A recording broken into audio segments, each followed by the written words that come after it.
Why is your own mind your biggest enemy? Is it that voice in your head that never stops criticizing, doubting, and scaring you? Well, I have a story that might just transform the way you think about it. This is a story about Arun, a man who felt like he was constantly at war with his own thoughts.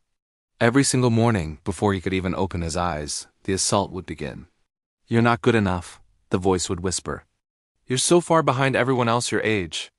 Remember what happened last time? You're going to fail again." Arun tried everything to fight back. He tried positive affirmations, he tried ignoring it, he tried drowning it out with distractions. But the voice was relentless, always louder than his own courage. He felt trapped, exhausted, and defeated by his own mind. He was living in a constant state of anxiety, a prisoner in his own head. One day, completely drained and desperate for a solution, Arun decided to visit an old wise monk who lived in a small hut at the edge of the forest. People said the monk had a deep understanding of the human mind, and Arun hoped he could offer some peace. He found the monk sitting peacefully, meditating under a large tree. Arun waited patiently, and when the monk opened his eyes, he gestured for Arun to sit. Arun poured out his heart, explaining all the worries, the fears, the self-doubt that plagued him day and night.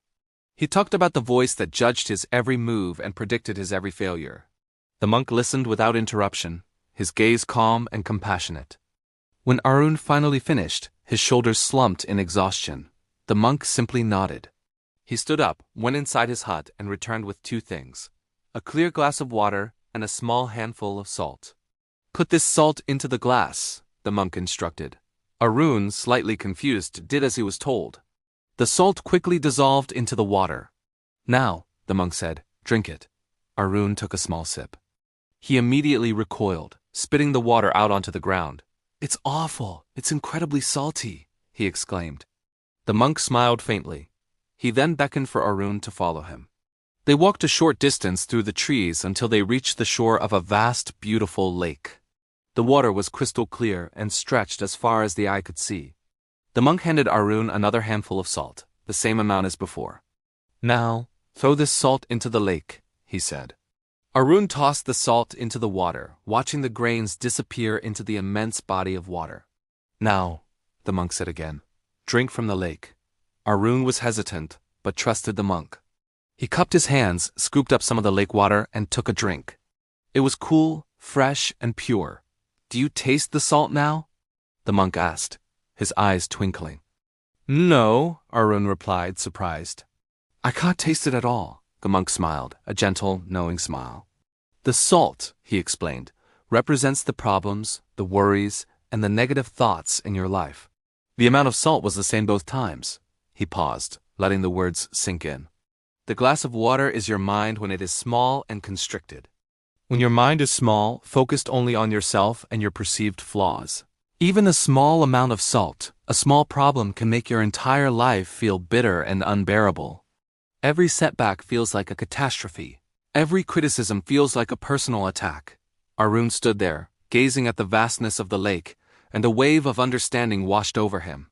He finally saw it. "But the lake," the monk continued, "is also your mind. It is your mind when you expand it. When your mind becomes as vast as this lake, the same amount of salt, the same problems, become insignificant. They dissolve without changing the nature of the water. So, how do I make my mind like the lake?"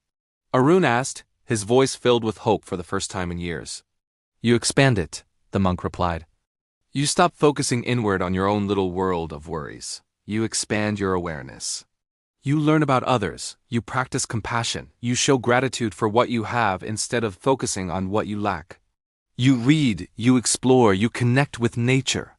You shift your perspective from the small glass of me to the vast lake of we and everything." The monk placed a gentle hand on Arun's shoulder. "Your mind is your enemy only when you allow it to shrink.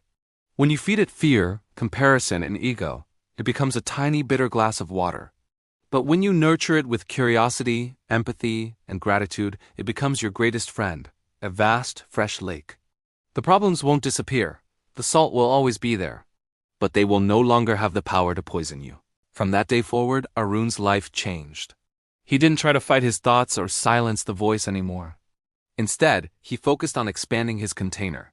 He started reading books on philosophy and history. He volunteered at a local shelter, listening to the stories of others. He took long walks in nature, appreciating the world outside his own head. He started a gratitude journal, writing down 3 things he was thankful for every single day.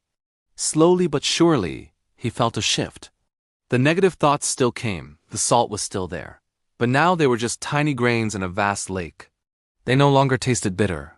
They no longer had the power to ruin his day. He found that the more he focused on growing his mind, the less power his problems held over him.